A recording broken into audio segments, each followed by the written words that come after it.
Música en Más. Los sonidos de la realidad. Son los audios de la mañana. Bueno, el radicalismo está partido, ¿no? Frente al debate que se va a dar mañana en la Cámara de Diputados, que tiene que ver con la ley de movilidad jubilatoria que impulsó el radicalismo en el Congreso Nacional, que vetó Javier Milei. Mañana hay una marcha, va a acompañar también la CGT, va a haber toda una movilización al Congreso para tratar de pedirle al Congreso que insista. Si saca con 2/3 la insistencia, entonces da vuelta el veto de Javier Milei. Pero para eso el radicalismo debería tener sus filas bien compactas, cosa que no es nada claro. Martín Lustó, el presidente del radicalismo, ¿qué decía? El bloque radical tuvo una iniciativa que fue presentar este proyecto de ley que después se transformó en una ley habiendo sido aprobada en diputados y en senadores. No solamente defendió el contenido, el espíritu del proyecto, defendió las características técnicas de las 3 o 4 cosas diferentes que hace el proyecto para con los jubilados mejorándole su situación, sino que además los miembros informantes fueron 2 radicales. Bueno, tendrán que explicar por qué antes les parecía que algo estaba bien y lo defendieron y lo redactaron y se lo comunicaron a sus pares y lo explicaron y ahora votan distinto. Entonces, este fue un proyecto que nació de la mano del bloque radical.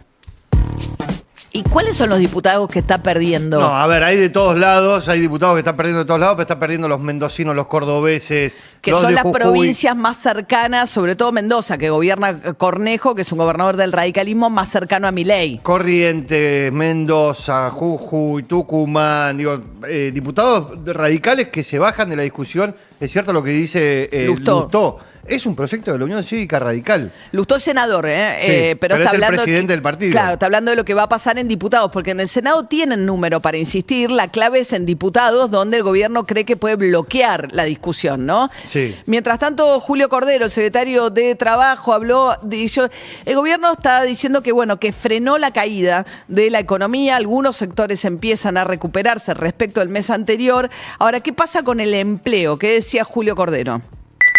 El índice marca que paró. Y eso es importante porque no solamente vemos que paró, sino que vemos que paró porque hay una tendencia a contratar, cosa que no venía sucediendo, porque en realidad la caída estaba dada mucho más por la inacción de contrataciones que por otra cosa. Al haber trabajado sobre la ley de bases, al haber dado mayor seguridad jurídica para la contratación, nosotros entendemos que las empresas están viendo que se animan a una contratación, y eso es fundamental. Bueno, la caída del empleo, en realidad el sector privado asalariado en junio cayó nuevamente un 0,2. El gobierno lo que dice es ahora no hay multas, está este nuevo régimen indemnizatorio que todavía no publicaron, pero la cuestión es que la caída fue de 136.000 trabajadores perdieron trabajos del trabajo registrado del sector privado en lo que va al gobierno de Milei, más 20.000 del sector público, más la pérdida de empleo no registrado en lo que son casas particulares. Se calcula son 180.000 los empleos que se perdieron. Por ahora las empresas, según una encuesta de una consultora privada que publica el Cronista hoy, no están previendo contrataciones nuevas que permitan compensar esta pérdida de empleo. Lo que sí se registró fue en julio respecto a junio, que mejoran los indicadores de la industria y de la construcción. Todavía muy por debajo de los índices de mismo mes del año pasado, pero hay una mejora, con lo cual el gobierno deduce que, o dice que frenó la caída, que eso hay cierto consenso que estos números efectivamente muestran eso. José Luis Espert, ¿qué decía el diputado sobre esto? El sector privado formal ha dejado de destruir empleo. Por lo tanto, es probable que la tasa de desempleo del tercer trimestre dé igual o más baja que la del segundo trimestre, que va a ser mayor a la del primero probablemente. Los salarios reales ya están por encima de noviembre y diciembre del año pasado. La industria manufacturera, la industria, ya tiene un nivel de actividad superior ligeramente al de diciembre del año pasado, antes de que asumiera este nuevo gobierno. O sea, de a poquito y desde el sexto subsuelo donde nos dejó el kirchnerismo, estamos empezando a salir. No nos olvidemos, el kirchnerismo prendió fuego al país. Este gobierno primero apagó el incendio. Obviamente que después del incendio quedó todo lleno de agua, chamuscado, pero desde ahí se está empezando a recuperar la Argentina. Bueno, mientras tanto la discusión es qué le pasa a los jubilados. Bueno, el gobierno, a pesar de lo que dice Milei, el propio Osvaldo Giordano, que fue el interventor del ANSES en los primeros meses del gobierno de Javier Milei, dice que hay una pérdida de poder adquisitivo que se consolida con el veto de Javier Milei a la ley de movilidad jubilatoria. Las jubilaciones tuvieron una caída muy grande, mucho antes del gobierno de Milei, que se profundizaron con el gobierno de Milei en los primeros meses, con la inflación alta, y que están mostrando una leve recuperación a partir de la baja de la inflación. Pero estamos en un nivel mucho más bajo que el histórico, que el promedio histórico, es decir, claramente, y eso es lo que se refleja en las cuentas públicas, ¿no? De que el gasto previsional es el principal factor que explica la caída del déficit fiscal. Bueno, ahí va, ¿no? Hay una caída del poder adquisitivo y que los jubilados, los de la mínima, si uno tiene en cuenta el bono, perdieron contra la inflación 7-8 puntos en el mes de enero y ese arrastre, y eso nunca se compensó. Mientras tanto, Julio Cordero, otra vez el secretario de Trabajo, un poco poniéndole un matiz a lo que viene diciendo Sturzenegger, el ministro de Regulación, que va a ser la reglamentación cuando se conozca respecto a cómo es la nueva modalidad de indemnizaciones por despido. Según Sturzenegger lo va a decidir cada cual como le dé la gana. Según Cordero, no tanto. No me gusta poner la palabra despido a la carta, porque no es así, ni cerca de eso. La 2744, la ley de contrato de trabajo, recupera toda su fuerza con la modificación laboral que se hace, donde se quitan los incrementos, las multas, todas estas cosas distorsivas que tenían que ver con toda esta litigiosidad que ha llevado a una paralización del trabajo, de la producción y del empleo. Y entonces queda la indemnización por despido del artículo 245. Eso queda perfecto. O sea, esa es la base. Él dice otra cosa, ¿no? Sí. Hay que ver cuál es la discusión, porque además lo que dicen es que, o sea, si hacen una cosa que pase por encima la ley de contrato de trabajo, se lo van a dar vuelta en la justicia. Sí, claramente. ¿No? Me parece que es más prudente, hay que ver. Seguramente se está demorando la reglamentación por estas discusiones internas respecto a cómo hacerla, ¿no? Sí. Con una visión más audaz de parte de Sturzenegger y un poco más prudente de parte de Cordero, que es con el que es el interlocutor con la CGT, ¿no? Uno tiende a creer que la idea de que cada sector arregle como se le ocurra no pasa por la justicia, no solo por la justicia laboral. Digo, no pasa ni siquiera por si esto llega hasta la Corte Suprema.